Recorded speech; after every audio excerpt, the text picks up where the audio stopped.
Paz do Senhor, amados, a nossa reflexão neste dia se encontra no Evangelho segundo escreveu São João, capítulo 8, a mulher adúltera. Porém, Jesus foi para o Monte das Oliveiras e pela manhã cedo voltou para o templo, e todo o povo vinha ter com ele, e assentando-se os ensinava.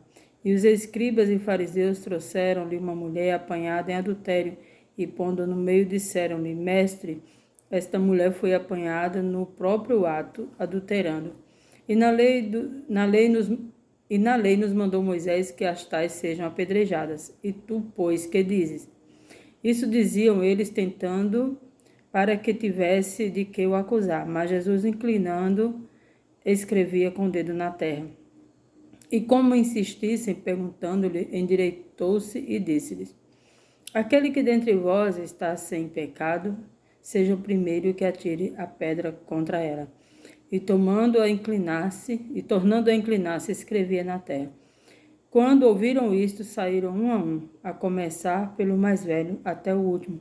Ficaram só Jesus e a mulher que estava no meio. E endireitando-se Jesus, e não vendo ninguém mais do que a mulher, disse-lhe: Mulher, onde estão aqueles teus acusadores?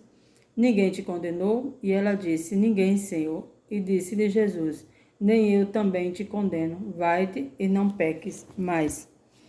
Amém? Louvado seja o nome do Senhor.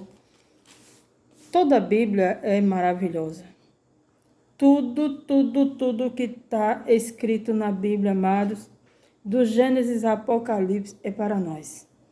Tem ensinamento e tem lições para nossas vidas. Amém, meus queridos? A Bíblia nos relata que os escribas e fariseus trouxeram uma mulher apanhada em adultério. Sabemos que naquela época, na lei de Moisés, uma mulher que fosse encontrada no ato de adultério, que fosse encontrada em adultério, devia ser apedrejada. O próprio marido era o primeiro a condenar, era o que devia denunciar essa mulher para que ela fosse então apedrejada. E no tempo de Jesus, ainda assim havia essa prática, né? Então foi levada essa mulher à presença de Jesus. Os escribas e fariseus levaram essa mulher até Jesus com a intenção principal, com o intuito principal de testar Jesus, de questionar a Jesus. Eles tinham a intenção de ver como que Jesus ia reagir diante dessa situação, né? Porque eles eram cumpridores da lei. E Jesus já vinha fazendo algumas coisas que para eles parecia absurdo, né? Como curar no sábado, ressuscitar, enfim, havia muitas coisas que Jesus já entrava em casa de publicanos e pecadores, então havia muitas coisas que Jesus já vinha fazendo, e essa era mais uma que eles queriam ver como Jesus se comportaria. Então aqui diz que, e pondo-a no meio, disseram-lhe: Mestre, essa mulher foi apanhada no próprio ato, adulterando. E na lei de Moisés, nos mandou Moisés que as tais sejam apedrejadas. Tu, pois, que dizes? Né? Isso diziam eles, tentando para que tivessem de que o acusar. Mas Jesus, inclinando a cabeça, escrevia o dedo na terra. E como insistissem, olha aqui é onde está o ponto, onde está o segredo dessa mensagem. Eles insistiam, amados. Jesus não fez nada. Jesus não respondeu, eles questionaram, colocaram a mulher, todos com pedras nas mãos, prontos para apedrejar aquela mulher. E Jesus não diz nada, simplesmente continua, se encurva e começa a escrever no chão. Mas eles insistiam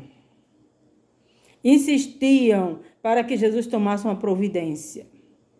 Eles insistiam para que houvesse um castigo, eles insistiam para que Jesus condenasse aquela mulher e desse liberdade para que eles apedrejassem aquela mulher. Era tudo o que eles queriam, eles estavam sedentos de vingança, estavam sedentos de justiça, mas também estavam sedentos para ver em que Jesus ia se contradizer. Eles insistiam. Amados, é diferente nos nossos dias. Quantas das vezes nós vemos pessoas falhando, nós falhamos, nós erramos, né? Nós pecamos. Mas quando alguém do nosso conhecimento, do nosso convívio, alguém que nós admiramos, é uma liderança, seja quem for, que peca, que falha, que erra, pecados, podemos dizer, porque pecado não existe pecado, pecadinho, pecadão, né? Nós sabemos que existe pecado, mas quando é aquele pecado que torna-se um escândalo, então nós esperamos sempre o pior. Na maioria, se quer que se tome uma atitude drástica, que a pessoa seja exposta, seja expulsa, seja jogada na sarjeta. É isso que, na maioria, a igreja, os cristãos, esperam que aconteça com quem erra. Que essa pessoa seja banida do meio da sociedade, que essa pessoa seja destituída do cargo, que essa pessoa seja desprezada. É isso que acontece. O que se espera que se faça com alguém que erra, alguém que errou, que pecou, que tornou-se um escândalo, que falhou, que fracassou, que não teve força para resistir ao pecado. Na maioria das vezes é isso que nós cristãos esperamos que aconteça. Esperamos que Deus castigue, que Deus venha com maldição, queremos que Deus traga uma juízo sobre aquela pessoa. E quando não acontece isso, nós não agimos com graça, com misericórdia. Pois bem, então Jesus continua escrevendo no chão e eles insistem que Jesus reaja ao que eles querem. Aí Jesus pergunta: aquele que dentre vós, Jesus diz, aquele que dentre vós que está sem pecado, que atire a primeira pedra. Simples assim. Jesus resolveu a questão simples assim. Se há entre vós alguém que nunca pecou, que nunca errou, então atire a primeira pedra. E o que acontece? Jesus volta a escrever na terra, não respondeu mais nada. Então, quando ouviram isto, saíram um a um, a começar do mais velho ao último, porque nenhum era justo diante de Deus. A Bíblia diz que não há um justo sequer. Não há ninguém justo em si mesmo. É Cristo, sim, quem nos justifica pela lavagem do sangue derramado na cruz do Calvário, quando Ele paga o alto preço por nossas vidas, quando Ele pagou. E quando nós o aceitamos, reconhecendo isso. Amém, amados? Então, o que acontece?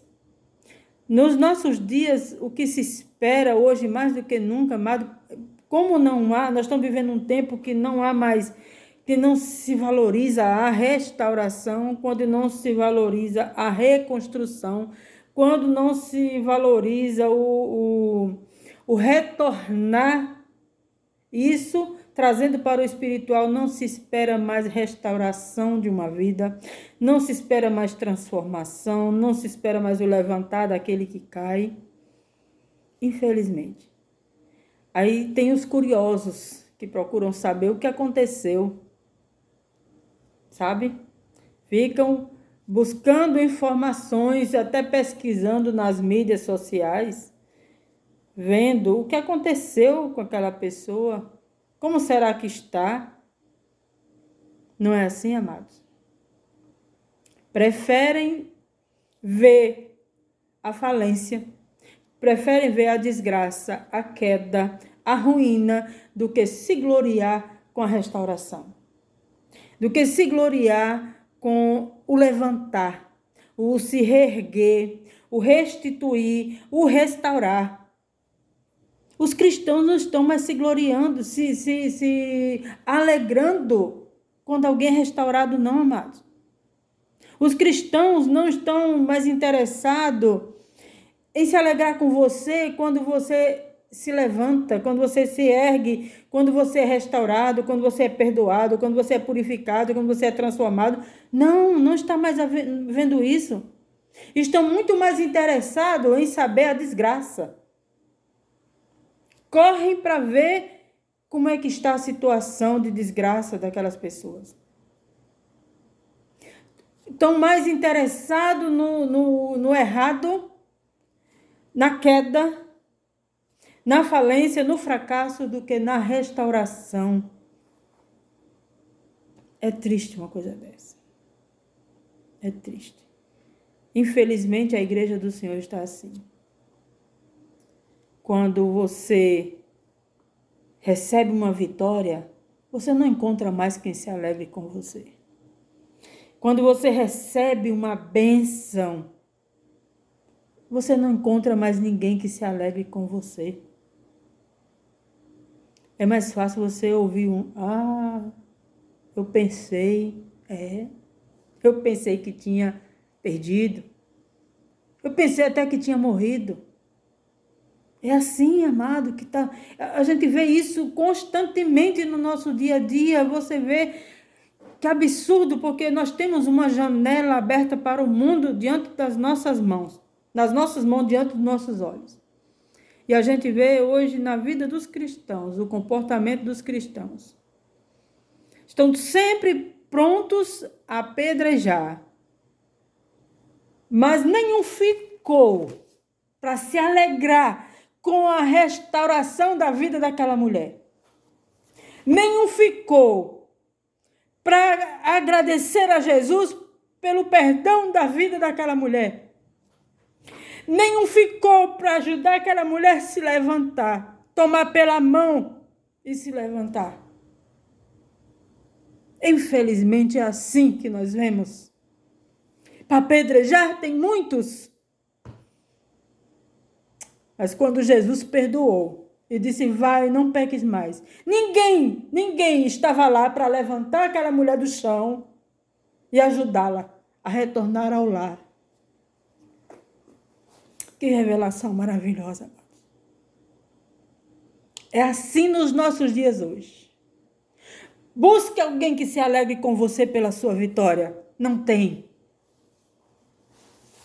Mas pelo seu fracasso, vem muitos curiosos perguntar o que aconteceu. Muitos curiosos para saber que fim você levou. Mas a palavra de Deus para nós neste dia é: fica firme, se alegre com aqueles que se levantam, que se erguem, que são perdoados, que são restaurados. Toma um posicionamento de cristão para se alegrar com os que choram, se alegrar com os que se alegram, mas também chorar com os que choram. Dê a mão ao seu irmão, levanta, sustenta, levanta aquele que está caído. Essa é a posição da igreja, amados. Nós não fomos chamados para apedrejar. Não fomos chamados para derrubar, mas fomos chamados para levantar e dizer, vai, não peques mais, como Jesus fez, como Jesus disse. Amém, meus amados? Essa é a palavra do Senhor para nós neste dia. Que a gente tome um posicionamento diante de Deus e fazer diferença. Deus abençoe, em Cristo Jesus.